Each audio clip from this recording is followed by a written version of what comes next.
தேவேந்திர குல வேளாளர் சமூகம் இந்த தலைமுறைக்கான தனக்கான தலைமையை தேர்வு செய்து ஒரு நிறுவன கட்டமைப்பை ஏற்படுத்தி மற்ற வெற்றி பெற்ற அரசியல் இயக்கங்கள் எவ்வாறெல்லாம் இயங்கியதோ அந்த வழியிலே அதைவிட வீரியமாக வீச்சாக சமூக அரசியல் பணிகளை தொடர்ந்தால் இந்த தலைமுறையில் ஆட்சி அதிகாரம் இந்த சமூகத்தினுடைய கைகளிலே கிடைக்கப்படும். இதை சமூக மேம்பாட்டு சிந்தனையுடைய சமூக அக்கறையாளர்கள், கல்வியாளர்கள், சமூக உணர்வாளர்கள் புரிந்து கொண்டு தமக்கான ஒரு தலைமையை தேர்ந்தெடுக்க வேண்டும். நான் ஏற்கனவே சொன்னதை போல ஒரு தலைமையினுடைய வருகை என்பது தாக்கத்தை தர வேண்டும், அதிர்வுகளை ஏற்படுத்த வேண்டும், சமூக அரசியல் மாற்றத்தை நிகழ்த்தி காட்ட வேண்டும். அந்த வகையில்தான் அன்றைய காலகட்டத்தில் மாவீரன் இமானுவேல் சேகரனுடைய வருகை இருந்தது, மாவீரன் பாலசுந்தராஜனுடைய வருகை இருந்தது, அண்ணன் ஜான் பாண்டியனுடைய வருகையும், அண்ணன் பசுபதி பாண்டியனுடைய வருகையும், அண்ணன் கிருஷ்ணசாமியுடைய வருகையும் இருந்தது. அது ஒரு முறைப்படுத்தப்பட்ட நிறுவன கட்டமைப்போடு கொள்கை கோட்பாடுகளை தாங்கி இயங்காதனுடைய விளைவாக பின்தங்கிருச்சு. அடுத்த நிலையில் மல்லர் மீட்பு களம் 2003 இந்த மண்ணிலே தொடங்கப்பட்ட காலம் தொட்டு பல்வேறு தாக்கத்தையும் அதிர்வுகளையும் ஏற்படுத்தி சமூக அரசியல் மாற்றத்தை நிகழ்த்தி கொண்டிருக்கிறது.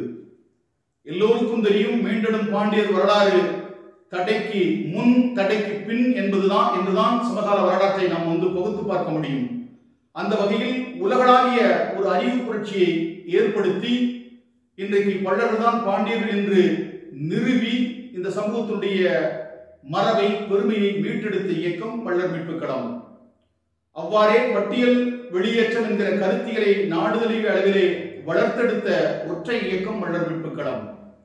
அதை போல இன்றைக்கு தேவேந்திர குல வேளாளர் அரசாணை கிடைத்திருக்கிறது என்று சொன்னால் மல்லர் மீட்பு களத்தினுடைய வெளியீடான வேளாளர் யார் என்கிற நூலை ஹென்ஸ் ராஜா வர்மா குழு 3 நூல்களை வாங்கி பெற்று அதன் அடிப்படையில், அதன் ஆவணத்தின் அடிப்படையில் தான் இந்த அரசாணை கிடைக்கப்பட்டிருக்கிறது. எங்களை போன்ற எளிமையான இயக்கங்கள் அல்லது வலிமை பெற முடியாத இயக்கங்களுடைய வெளிப்பாடுகளை பொது ஊடகங்கள் ஒருபோதும் இந்த உலகத்திற்கு சொல்வதில்லை. இந்த மெயின் ஸ்ட்ரீம் ஊடகம் என்று சொல்லக்கூடிய தொலைக்காட்சிகள், பெரும் தொலைக்காட்சிகள் எம்மை போன்ற உண்மையான அர்ப்பணிப்புள்ள அறிவு சார்ந்த இயக்கங்களுடைய செய்திகளை அவர்கள் அழைத்து பேசுவதே இல்லை. நாம் வலிந்து நேர்காணல் கொடுத்தால் கூட அதை அவர்கள் விரும்புவதில்லை. இத்தகைய இதெல்லாம் உளவுத்துறையினுடைய ஊதுகுழலாகவே இந்த ஊடகங்கள் இருந்து கொண்டிருக்கிறது. இன்றைக்கு சமூக ஊடகங்கள் வந்த பிற்பாடுதான் மல்லர் மீட்பு களத்தினுடைய அளப்பரிய பணிகள் மக்களிடத்திலே எடுத்துச் செல்லப்பட்டிருக்கிறது. எனவே என் சமூகம் என்னை என் வாழ்நாளுக்குள் முழுமையாக பயன்படுத்திக் கொள்ள வேண்டும் என்கிற ஒற்றை வேண்டுகோளை மட்டுமே நான் முன்வைக்க இந்த வேளையிலே விரும்புகிறேன். இப்போ மதுரையில் மீண்டும் பாண்டியர் வரலாறு எழுதினாலும் உங்களுக்கு அந்த பாண்டியர் வரலாறு முழுமையாக தெரியும் ஒரு ஆசிரியராக. இப்போ பாண்டியர்கள் ஆட்சி செய்த மதுரையை மையமாக தலைமையாக கொண்டுள்ள மதுரையில் எந்த இடத்துலையுமே பாண்டியர்களுடைய நினைவு சின்னங்கள் இல்லை. அது முழுக்க எல்லாமே இப்போ ஏற்கனவே இருந்த தொடர்வண்டி நிலையத்துக்கு முன்னாடி இருந்த மீன் சின்னமும் நகராட்சியினால் எடுக்கப்பட்டுருச்சு. அதுக்கு மாட்டு சமூகத்துடைய நினைவு சின்னங்கள் தான் எல்லா இடத்துலையும் இருக்குது. பாண்டியர்களுடைய நினைவு சின்னங்கள் மீண்டும் நிறுவுவதற்கு இல்லை இந்த அரசுக்கு என்ன சொல்ல விரும்புகிறீங்க? அதுக்கான முயற்சிகள். அரசுக்கு நான் எதுவும் சொல்ல விரும்பல, மக்களுக்கு தான் சொல்ல விரும்புகிறேன். ஏன்னா இந்த அரசு ஆட்சியாளர்கள், அதாவது விஜயநகர பேரரசனுடைய ஆட்சி, நாயக்கர் ஆட்சி, அதன் நீட்சி தான் இன்றைக்கு திராவிட கட்சிகளுடைய ஆட்சி. இவர்கள் காலம் காலமாக இந்த பாண்டிய மரபினரான மல்லர்களுடைய அடையாளத்தை அழித்து வரக்கூடிய தீய சக்திகள். இன்றைக்கு ஈழமண்ணிலே இத்தகைய அடையாள அழிப்புகள் இல்லை. இன்றைக்கும் பாண்டியன் தாழ்வு என்கிற ஊர் ஈழமண்ணிலே இருக்கிறது, பாண்டியன் குளம் என்கிற ஊர் இருக்கிறது,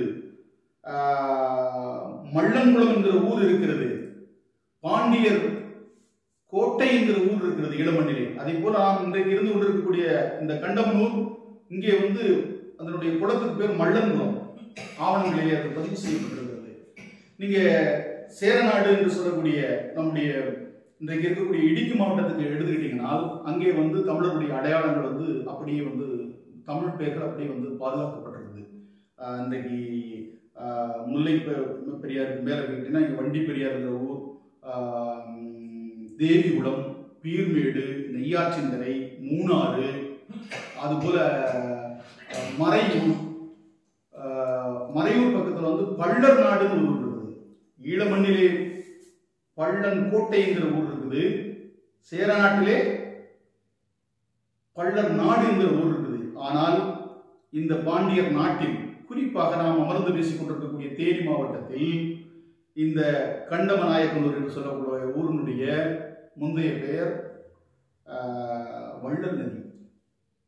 அரிகேசனூர் என்கிற ஊர் பெயரை மாற்றி நாயக்கர் ஆட்சியின் போது அவர்கள் வந்து சின்னம நாயக்கனூர் என்று மாற்றியிருக்காங்க. காட்டூர் என்கிற ஊர் பெயரை அழித்து அதை உத்தமநாயக்கன் பாளையம் என்று மாற்றியிருக்கிறார்கள்.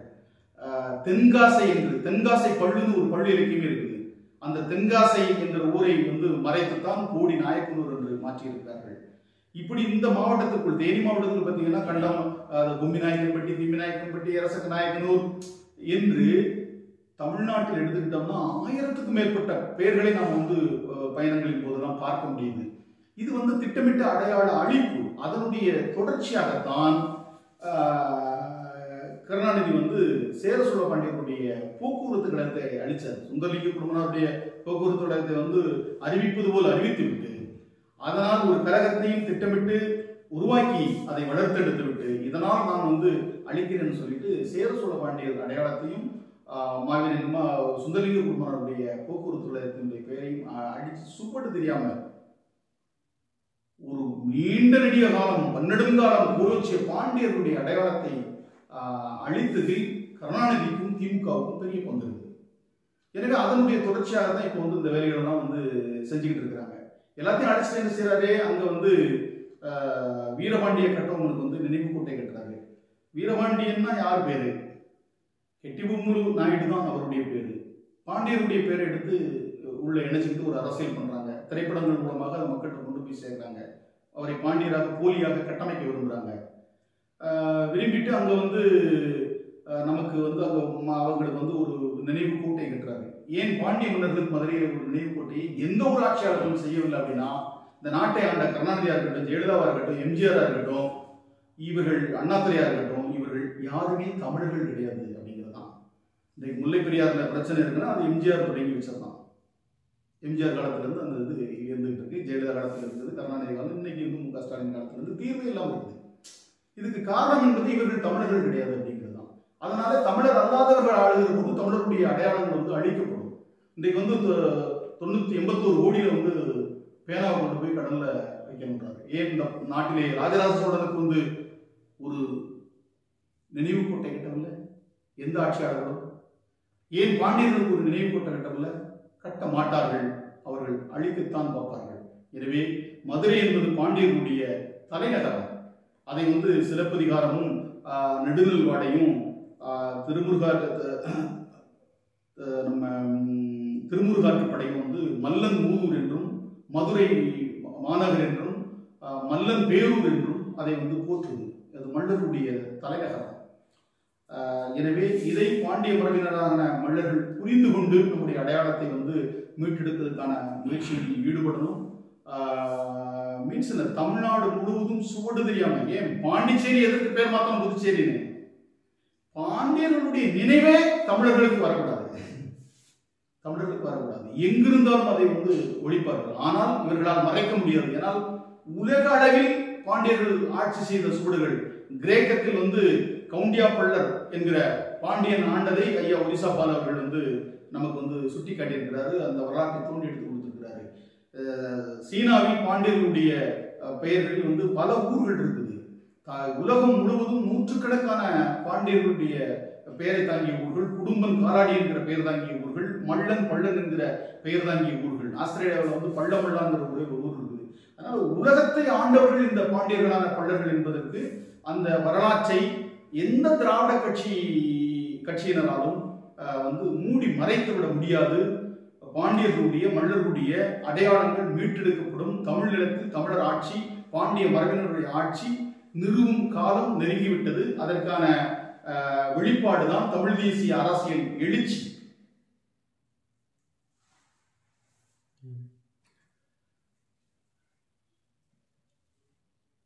அண்ணே, இப்போ வந்து ஈரோடு கிழக்கு சட்டமன்ற தேர்தல் இதில் நீங்கள் ஆதரவு தெரிவிக்கிறோம்னு சொல்லிட்டீங்க. ஈரோடு கிழக்கு சட்டமன்ற தொகுதி மக்களுக்கு நாம் தமிழர் கட்சிக்கு ஏன் வாக்களிக்கணும் அப்படிங்கிறது நாம் உயிர் வாழ வேண்டும் என்று சொன்னால் மண் சார்ந்து, மொழி சார்ந்து, பண்பாடு சார்ந்து இயங்கக்கூடிய ஒரு அரசியல் பேரியக்கத்தை வளர்த்தெடுத்து அதை அதிகாரத்தில் அமர்த்தக்கூடிய கடமையும் பொறுப்பும் உயிர் வாழ விரும்பக்கூடிய மக்களுக்கு இருக்குது. அது நான் சாதி கடந்து, மொழி கடந்து, இனம் கடந்து பேசுகிறேன். அத்தகைய கோட்பாடுகளை தாங்கி உருவாக்கப்பட்ட ஒரு நாடு தழுவிய இயக்கம்தான் நாம் தமிழர் கட்சி. நம்முடைய முன்னோர்கள் 300 ஆண்டுகள் இந்த நிலத்திலே உயிர் வாழ்ந்ததற்கான சான்றுகளை சித்த மருத்துவம் நமக்கு எடுத்துரைக்கிறது. நம்முடைய முன்னோர்கள் 200 ஆண்டுகளாக உயிர் வாழ்ந்ததற்கான ஆவணங்களை, ஆய்வுகளை ஆதிச்சநல்லூர் அகழாய்வு நமக்கு சுட்டிக்காட்டுகிறது. நான் அறிய என்னுடைய ஊரில் 120 முதல் 130 வயது வரை தாத்தா பாட்டிகள் இருந்ததை நான் கண்கூட 20 ஆண்டுகளுக்கு முன்னாடி பார்த்திருக்கேன். இன்றைக்கு 60 வயது 70 வயதை தாண்ட முடியல. எல்லோரும் பல்வேறு நோய்வாய்ப்பட்டு தான் வாழ்ந்துகிட்டு இருக்கிறோம். ஏன்னால் உண்பதெல்லாம் நஞ்சு. இது பற்றி பேசணும், விரிவாகவே பேசலாம். நீங்க விரும்புறீங்கன்னா விரிவாக பேசணும், பேசலாம். ஏன்னா நம்முடைய பண்பாடு மட்டும் ஒழிக்கப்படலை, மொழி அடையாளம் மட்டும் ஒழிக்கப்படலை, நம்முடைய அரசியல் ஒழிக்கப்பட்டதனுடைய ஊடாக நம்முடைய உணவு முறையை ஒழிக்கப்பட்டிருக்கிறது. நம்முடைய உணவு இயற்கை உணவு முறைக்கு நாம் திரும்ப வேண்டும்னா ஒரு பசுமை புரட்சி வேண்டும். அப்ப அதை கொள்கையாக கொண்டு இன்றைக்கு விவசாயத்தை தேசிய தொழிலாக அறிவித்திருக்கிற கட்சி நாம் தமிழர் கட்சி. ஆடு மாடு மேய்ப்பை அரசு பணியாக ஆக்குவேன். ஏன்னா சாராயம் வைக்கிறதே நீ அரசு பணியாக்குற போது நாங்கள் ஆடு மாடு வைக்கிறத ஆடு மாடுகளை வளர்க்கிறது அரசு பணி ஆக்க முடியுங்கிற ஒரு திட்டம் இந்த இடத்துல இருந்து நாங்கள் நடைமுறைப்படுத்துவோம்னு சொல்றாரு. இது இந்த மண்ணின் மக்களுக்கு, எளிய மக்களுக்கு, ஒரு பெரும் முதலாளிகளால் அழுத்தப்படுகிற அடித்தள மக்களுடைய வாழ்வில் இங்க மீட்டெடுக்கப்பட வேண்டிய தேவை இருக்குது. ஏன்னா நீங்க சுத்தி பார்க்கலாம், இன்றைக்கு டாஸ்மார்க்கால் இந்த தமிழ் சமூகம் பாழ்படுத்தப்பட்டு இருக்குது. நீங்க கர்நாடகாவில் கல் இறக்கலாம், ஆந்திராவில் கல் இறக்கலாம், பாண்டிச்சேரியில் கல் இறக்கலாம், கேரளாவில் கல் இறக்கலாம். ஆனால் தமிழ்நாட்டில் கல் இறக்கக்கூடாதுன்றான், சாராயத்தை கொடுக்குறான். உணவு முறை முற்றிலுமாக திட்டமிட்டே ஒழிக்கப்பட்டு இருக்கு. விருந்து என்பது நாட்டுக்கோழி தான் நமக்கு விருந்தாக இருக்கும். திருமணம் செஞ்ச தம்பதிகளுக்கு கொடுக்கக்கூடிய உணவு. இன்னைக்கு பிராய்லர் கோழியை கொடுக்குறான், பிராய்லர் முட்டையை கொடுக்குறான். அந்த முட்டை குஞ்சு பிரிக்காது, அந்த கோழி முட்டை போடாது, அதை சாப்பிட்டா குழந்தை பிறக்காது. இன்றைக்கு இன்னைக்கு கொரோனாங்கிற ஒரு பெரிய ஒரு வியாபாரத்தை செஞ்சு முடிச்சிருக்காங்க. இதுலயே மிகப்பெரிய சதி இருக்குது. அடுத்த தலைமுறைக்கு வாரிசுகள் இருக்குமானே தெரியல. ஏன்னா வாரிசுகளை உருவாக்குவதற்கு இப்ப பெரிய தொழில்நுட்பத்தெல்லாம் ஏற்படுத்திட்டு இருக்கிறான். வாடகை தாயை கடந்து ஒரே நேரத்தில் 30,000 கோழி குஞ்சு பொறிக்க வைக்கிற மாதிரி பொறிக்க வைக்கிறதெல்லாம் திட்டம் போட்டு இருக்கிறான். அதுக்கு புதிதாக இன்றைக்கு ஏப்ரல் மாதத்திலிருந்து ஒரு அரிசியை உருவாக்கி விடுவதாக பில்கேட்ஸுடைய நிறுவனம், பிலிப்பைன்ஸில் இயக்கக்கூடிய அந்த நிறுவனம் உருவாக்கி விடுறாங்க. அரிசிகளை எல்லாம் சேர்த்து அதுல இரும்பு சத்தை சேர்க்கிறானா. அதுல அரிசி என்னன்னா ஒரு 100 கிலோ அரிசியில 1 கிலோ அவன் கலந்துடுவான். நம்ம ரேஷன் அரிசியாக இருக்கட்டும் அல்லது கடைகளில் இருக்கக்கூடிய அரிசியாக இருக்கட்டும். இதை தின்னா குழந்தைய பிறக்காது. அதுதான் அடுத்து குழந்தை பிறக்கிறதுக்கு அவன் காசு கொடுத்தா அவன் கூட்டு போய் குழந்தை வர வைப்பான். இது மாதிரி அதுக்கு பின்னாடி தான் பெரிய சதி. ஏதோ அந்த எலிமினாட்டிஸ் சொல்றாங்கல்ல, சர்வதேச சதிக்குள் இந்த உலகம் சிக்கிக் கொண்டிருக்கிறது. ஒரு சிறிய கூட்டம், குறிப்பாக யூத பிராமணர்கள் என்று சொல்லக்கூடிய ஒரு கூட்டத்திடம் இந்த உலகம் சிக்கிக்கொண்டு சீரழிந்து கொண்டு வாழ்வை இழந்து கொண்டிருக்கிறது. இதிலிருந்து மீறி நாம் உயிர் வாழ வேண்டும் என்று சொன்னால் நம்முடைய மரபு சார்ந்த இயற்கை உணவுகள் மட்டுமே நம்மை பாதுகாக்கும். அதை பாதுகாக்கணும்னா ஆட்சி அதிகாரம் நம்ம இருக்கணும். இல்லாட்ட கொண்டு விஷத்தை கொடுத்துருவான். கொரோனா என்பது நோய், அது பரப்பப்பட்டது, அது உருவாகல, அது உருவாக்கப்பட்டது. இதுபோல் இன்னும் பல நோய்களை கூட கொண்டு வருவான். இதை எதிர்க்கக்கூடிய அறிவும் ஆற்றலும் நம்முடைய முன்னோர்களுக்கு இருந்தது. அது நம்முடைய மரபுடைய உணவால் மட்டும்தான் அது சாத்தியம். எனவே உயிர் வாழணும் அப்படின்னா இந்த கொள்கையுடைய நாம் தமிழர் கட்சிக்கு வாக்களிக்கணும். சாகணும்னா காசை வாங்கிட்டு சாரியத்தை வாங்கி குடிச்சிட்டு பிரியாணி வாங்கி தின்னுட்டு திராவிட கட்சிக்கு வாக்களிச்சுட்டு சாகட்டும். நாங்கள் நிற்கக்கூடியவங்கன்னா சமூக விரோதி, தமிழின விரோதி. குறிப்பாக EVKS இளங்கோவன் தோற்கடிக்கப்படணும். அவன் ஒரு சாதி வெறியன். இளையராசாவை இழிவாக பேசியவன். காசு வந்துட்டா நீங்க பெரிய சாதியான பேசினவன். அவனெல்லாம் விட்டு வைக்க கூடாது. அவனுக்கு எந்தவித மரியாதையும் நாம் வந்து தரக்கூடாது. தேசிய தலைவர் பிரபாகரனுடைய பிள்ளை 10 வயசு பாலகன். அவனை அந்த சிங்கள பேரினவாதம் சுட்டுக் கொன்ற போது, பிரபாகரன் மகனை சுட்டுக் கொண்டது எனக்கு வந்து மகிழ்ச்சியா இருக்குன்னு சொல்லி பேட்டி கொடுத்த மிருகம் அவன். இயற்கை என்ன செஞ்சிச்சு? ராஜபக்சே எப்படி பழி வாங்கிச்சோ, ஓட ஓட விரட்டுச்சோ, அதே போல அவனுக்கும் பாடத்தை வந்து இயற்கை. நம்ம அதை விரும்பல. ஆனால் இயற்கை வந்து அப்படி செய்யுது. நீ செய்த கேடுகள்லாம் வந்து எதிர்வினை வந்து நிகழுது. எனவே அவன் வந்து சட்டமன்றத்துக்கு போகவே கூடாது. அவன் தோல்வி என்பதுதான் அந்த இனத்திற்கான வெற்றி. அவன் சார்ந்த சமூகமெல்லாம் அங்கே இல்லை பெருசா. அதையெல்லாம் கருத்தில் கொண்டு அங்கே இருக்கக்கூடிய பெரும் தமிழ் சமூகமாக இருக்கக்கூடிய உறவுகள் சிந்திக்கணும், செயல்படணும், தன்னுடைய வாக்கை சரியாக செலுத்தணும், தோற்கடிக்க வேண்டியவர்களை தோற்கடிக்கணும், வளர்த்தெடுக்க வேண்டியவர்களை வளர்த்தெடுக்கணும் அப்படிங்கிறத தான் நான் அந்த வேலையில வந்து சொல்லிக்க விரும்புகிறேன். அப்புறமே சென்னை மெரினா கடற்கரையில் வந்து கருணாநிதிக்கு தூவல் சின்னம் வைக்க போகிறத நாங்கள் வந்தால் உடச்செறிவோம் அப்படின்னு சீமான் சொல்லியிருக்கிறாரு. அதை பற்றி அவங்களோட பார்வை. அதற்கு முன்பாகவே நமக்கு அது கடுமையான ஒரு அழுத்தத்தை அவங்க அறிவித்த உடனே நான் வந்து நேர்காணலாக சொல்லியிருக்கிறேன். குறிப்பாக திராவிட மாடல் என்று பேசினாலே தென் மாவட்டங்களில் உலக்கையாத பெண்களே அடிப்பாங்க, அந்த நிலை வரும் அப்படிங்கிறத நான் சொல்லியிருக்கிறேன். நான் இந்த ஆட்சியாளர்களுக்கு என்ன சொல்ல விரும்புகிறேன் அப்படிங்கிறதோட அந்த மக்களுக்கும் சேர்த்து சொல்ல விரும்புவது, இது எல்லாம் எவ்வளவு பெரிய அயோக்கியத்தனமான கேடுகட்ட கழிசடை அரசியல். இதுதான் திராவிட கழிசடை அரசியல். அப்படின்னா நீ அதுக்கு முன்னாடி 4 பேர் அங்கே புதைச்சிருக்கீங்க. அண்ணாதுரை என்ன சொன்ன வைக்க போய் மூக்குப்பொடி டப்பாயா வைங்க, அதை முதல்ல வைங்க. சரி, எம்ஜிஆருக்கு ஒரு தொப்பி வைக்க போறீங்களா? கடலுக்குள்ள போய் சேடுல வந்து நிறைய செருப்பு தான், அதில் செருப்பெல்லாம் ஏற போட போறாங்க, ஒரு செருப்பு தூக்கி வைக்க போறீங்களா? இப்போ கருணாநிதிக்கு பேனா மட்டும்தானா? வேற எதுவும் இல்லையா? வேற எதுவும் சொல்ல முடியாத இதெல்லாம் இருக்குது. அதை விட இப்போ நாளைக்கு வந்து மு.க. ஸ்டாலினுக்கு என்ன சொன்னோம்? தோக்க முடியா? கஞ்சி பள்ளி இல்லாமல் இருக்கிறான் மக்கள், எத்தனையோ வேலை வாய்ப்பு இல்லாமல் இருக்கிறான், இங்க உருப்படியான தொழிற்சாலைகள் இல்லை. வடநாட்டுகளிலிருந்து 1 கோடி பேர் 1.5 கோடி பேர் வந்து குமிஞ்சுக்கிட்டு இருக்கிறான். தமிழர்களை திருப்பூர்ல வந்து விரக்கடிச்சுட்டு இருக்கிறான். நாம என்ன விரக்கடிச்சிட முடியுமா? எத்தனை எஃப்ஐஆர் பாயும், எத்தனை தடியடிகள் நடக்கும், என்ன நடந்துகிட்டு இருக்குன்னு தெரியாம மக்கள் வந்து இன்னும் அவங்களை ஆட்சி அதிகாரத்தில் வச்சிருக்கிறது என்பது நம்மளுடைய குற்றம். எனவே இது வந்து தேவையற்ற வேலை. அண்ணன் சீமானுடைய கருத்து என்பது ஒரு சலசலப்பை ஏற்படுத்தியது என்பது அது ஒரு பேசுபொருளாகி இருக்கு. இந்த தமிழ் சமூகத்தில் ஒரு விழிப்புணர்வாகி இருக்கு. அண்ணன் உடைக்க போய் நானும் கூட சேர்ந்து போய் கொடுப்பேன். என்னோடு என் மக்கள் தேவேந்திரோட வேளாளர்கள் கூட நிற்பாங்க. ஏன்னா மாவீரன் சுந்தரலிங்க குடும்பனாரை பற்றி எழுதிய போது அவருடைய நூலில் கருணாநிதி வந்து அவருடைய பாயங்குடி பண்டாரவண்யன் என்கிற நூலில் வந்து தொடர்ச்சியாக கட்டுரையாக எழுதுகிற போது சுந்தரலிங்க குடும்பனை சுந்தரலிங்கம் என்று வீரன் சுந்தரலிங்கம், தளபதி சுந்தரலிங்கத்தை வீரன் சுந்தரலிங்கம் என்று சுருக்கி குடும்பன் என்கிற அடையாளத்தை அழிச்சு அவன் வந்து தாழ்த்தப்பட்ட சமூகத்தில் பிறந்தவன் எழுதுகிறார்.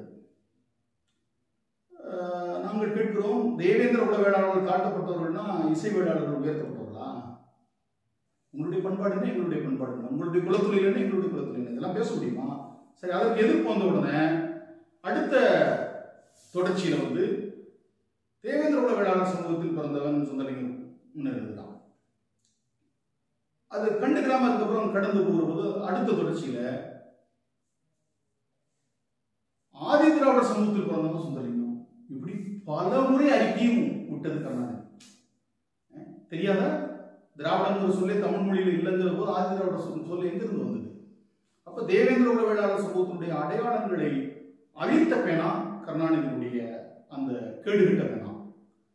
சேரசோழ பாண்டியனுடைய அடையாளங்களை இந்த மண்ணிலே அழித்த பேனா, அதற்கு கையெழுத்திட்ட பேனா, சேரசோழ பாண்டியனுடைய போக்குவரத்து கழகத்தை ஒழிப்பதற்கு கையெழுத்திட்ட பேனா கருணாநிதியுடைய பேனா. அந்த பேனாவை உடைச்சு நுறுக்குவது ஒவ்வொரு தமிழனுடைய மானத்தமிழனுடைய கடமை. எனவே இது போன்று சொல்லிக்கிட்டே இருக்கலாம். எத்தனையோ கேடுகளை செய்த பேனா, கேடுகட்ட பேனா. அந்த பேனாவை நிறுவுவதற்கு மானத்தமிழர்கள் எவரும் அனுமதிக்க மாட்டார்கள். அதை நாங்கள் உடைத்து நொறுக்குவோம் அண்ணன் சீமானோடு சேர்ந்து. நல்லது, நன்றி, வணக்கம்.